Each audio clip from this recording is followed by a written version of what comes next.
Killer was good, man. Murder was good, man. How you doing, man? Chilling, man. Had a long weekend, man. Did you? What happened? Yeah, man. A lot of stuff, man. Like what happened over the weekend? Now, first, before we get into all the other stuff, we want to address the elephant in the room, and we get that out the way. So through this Fredo shit, Cam going up against me is like Fredo going up against Michael Corleone. Yo, hold up, did Dame Dash just set himself up for the roasting of the century?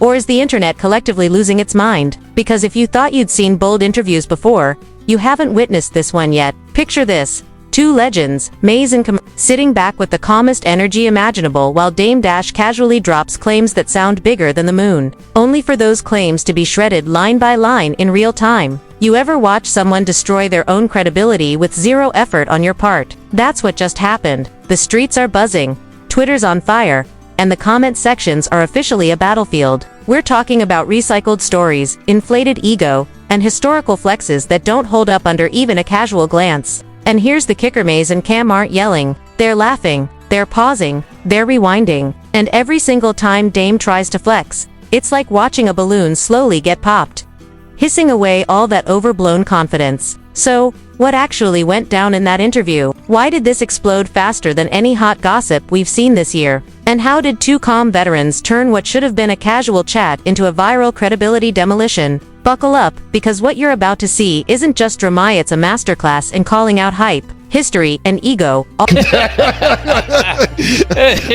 can't even say homeboy's name confidently anymore, just based on how disappointed I am in his behavior. One of my issues with Fredo, just to pivot back, I keep saying I'm done, but I keep doing it, but these points keep coming up. Whenever you have a problem with a man, you talk to that man. You don't talk about that man, you talk to the man. Especially if the man is willing to have the conversation. But this whole issue is because this dude is ducking a fair one, a verbal fair one. I'm too old to be fighting. But from what I know about Cam, that's not him. He doesn't fight. He's not a physical guy like that. Pause. All while keeping a straight face. By the end of this breakdown, you'll see exactly why Dame Dash isn't trending for wisdom anymore. Ready to get roasted, exposed, and educated all at once? Let's dive in.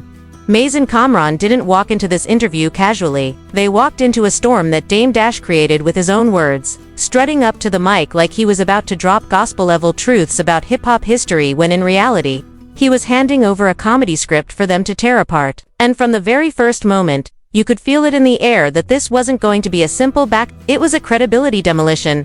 Every exaggerated claim, every inflated tale about who did what and when was meticulously dissected with pauses, laughter, and that almost lethal calm that only comes from people who have seen it all before. It wasn't angry, it wasn't chaotic, it was amusement loaded with authority, the kind of energy that makes you realize you've been watching a masterclass in public fact-checking disguised as humor. And the internet immediately picked up on it. Clips started circulating like wildfire. Twitter exploded. Instagram feeds were filled with rewinds and slow-motion reactions as fans tried. But either way, that's not the example that we want the younger generation to lead or see. If you have a problem with someone, you talk to them, period. It avoids a lot of problems. Men speak. Men, even if I know it might be a difficult conversation, you still have it. As long as people don't get overly disrespectful, especially when it's someone that you love or someone that's looked out for them, you got to give them grace.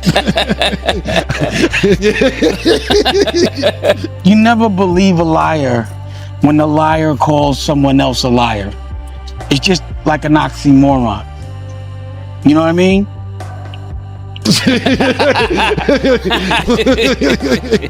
Oh, Say, man. yo, what the fuck? Well, that's what bothered me. I'm like, yo, you gonna try to make my children uncomfortable to make me uncomfortable? That's what a flea does, not a fly guy. A little nasty, disgusting, dirty flea. And that's why homeboy calls himself Flea, Fredo Flea. And that's a low life fight. Yo. Fans tried to keep up with every line being deconstructed, every timeline being bent back into reality. And the thing that made it hit even harder was the layering. On the surface it was funny. Underneath it was ruthless. Mase poking fun at Dame for suddenly being present in every legendary Harlem moment. Cam calmly pointing out how recycled and polished these self-celebratory stories were, every joke landing because it was rooted in shared history, in lived experience that could not be argued with, and fans noticed immediately that the same old stories that had been told louder each time were finally being put under a microscope. And the scrutiny was delivered not with rage but with a smirk and a chuckle that said this has happened too many times to count. And it wasn't just about exposing false claims, it was about showing the pattern, the years of exaggerated storytelling, the consistent rewriting of moments that the culture remembers differently, and the audience felt that. They recognized the inconsistencies. They recognized the stretches of imagination, the moments where ego tried to overwrite reality, and the laughter was a weapon sharper than any insult because it came from recognition, from understanding, from knowing that what was being presented as legendary was in fact overcooked and polished fantasy. And beyond. You never told me about you and Big L and Dame being in the car. Well, yeah, yo, I seen that. I seen that. I didn't know me, Big L, and Dame was in the car together. And he told us right then and there that he would put himself in PC. Dad, I'm putting myself in PC. Me and Big L like, what? What? I didn't even know that me, Big L, and Dame have ever been in the car together. Oh man! You know what's great? I was going to save that for my show because I didn't want to get into this.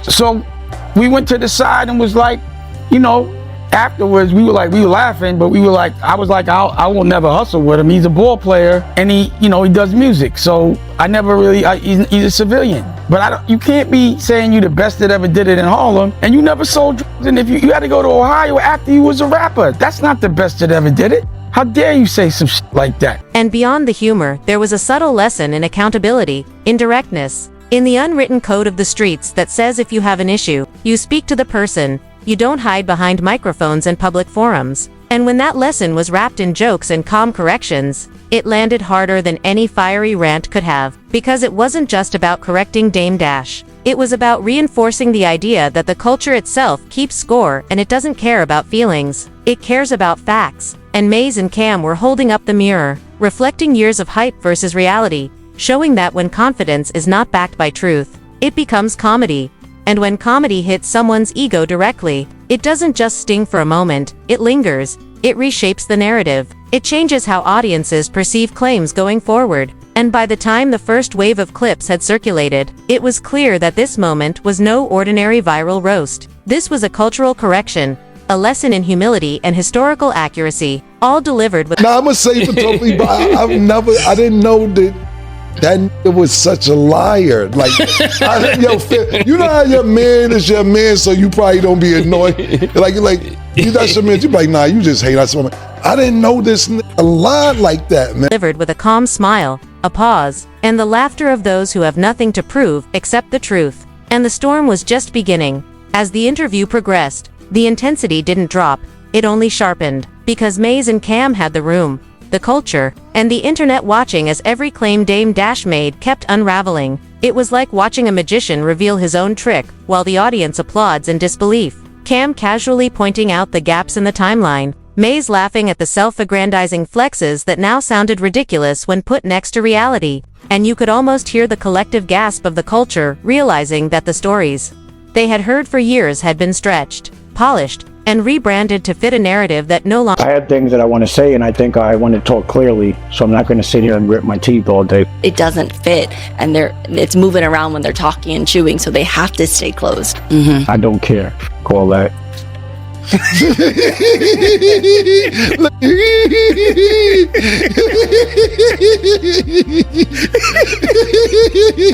He's a Stugats. That's what we call guys like him. When you start off honorable and end up unhonorable, and you go to the other side, you was Stugats. So that's also his new name, Stugats, or Fredo, or Cameo. But he's a Stugats. You've been around honor, you know honor, but you choose the other side, man. You was always on the other side. Mm-hmm. You understand what I'm saying? For real.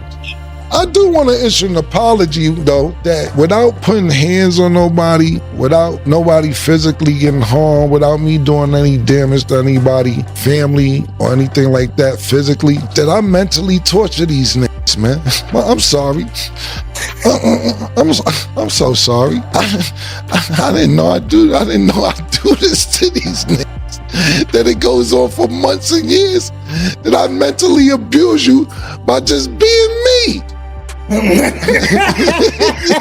No longer held up. And the genius of it was in how subtle the demolition was. It wasn't an attack. It was exposure wrapped in humor. A public unmasking that made the exaggeration undeniable without ever having to raise a voice. And fans noticed. Clips went viral faster than any premeditated hype could. Comments poured in. Everyone from casual listeners to industry insiders weighing in. Some in disbelief. Some laughing uncontrollably, all agreeing that Mase and Cam were doing something that nobody else had dared to do, exposing Dame Dash's inflated storytelling while still giving credit where credit was due. And the conversation quickly shifted from just a roast to a broader discussion about how stories in hip-hop get rewritten over time, how memories get polished, and how repeated self-celebration without accountability eventually collapses under its own weight. And it wasn't only the fans noticing. Anonymous sources from inside the industry started chiming in, sharing similar stories of embellishment and ego-driven narratives that had been tolerated for too long.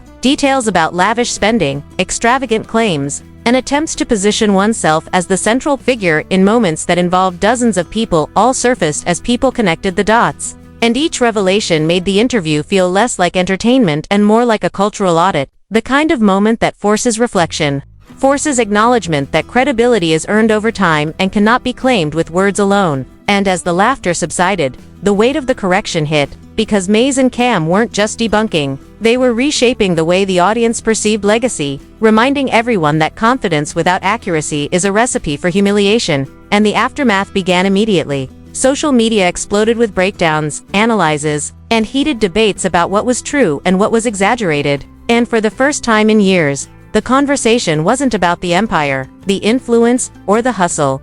It was about honesty, consistency, and respect for history, and the subtle, ruthless way Mase and Cam dismantled the narrative without hostility made it even more striking, because it demonstrated that you don't need anger to correct someone. You need clarity, memory, and a little humor. And by the end of the day, the culture had learned something important. Never let ego go unchecked. Always verify claims. And understand that public scrutiny is inevitable when storytelling drifts too far from reality.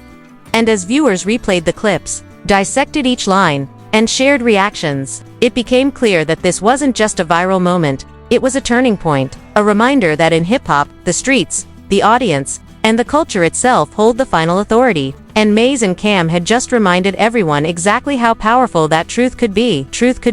So now that you've seen it, ask yourself, how many times have we let inflated stories slide? How many times have we clapped along to tales that sounded bigger than reality? And are we really going to keep letting ego rewrite history without pushback? Because this moment with Mase and Cam proves one thing loud and clear. Confidence without truth doesn't last. And the culture always checks itself, whether you like it or not. And here's the deal. You can sit back and just watch the clips go viral, or you can pay attention, question what you're being told, and recognize the difference between real legacy and embellished hype, because the streets, the fans, and the history itself will always notice. And every time someone tries to flex beyond the facts, someone else has to call it out. And if that call out comes with humor, sharp insight, and a mic, it hits even harder. And now it's your turn. Think critically, watch closely, and don't just scroll past the contradictions. Because moments like this are lessons in disguise. And if you want to see more of the culture being called out, more truth being exposed, and more of the ego deflated with precision and laughter, hit that like button, smash subscribe, and drop your thoughts in the comments, because the conversation doesn't end here. It's just getting started, and you definitely don't want to miss what happens the next time the culture pulls the curtain off the exaggerated stories, holds up the receipts, and reminds everyone that truth always has the final say. ***.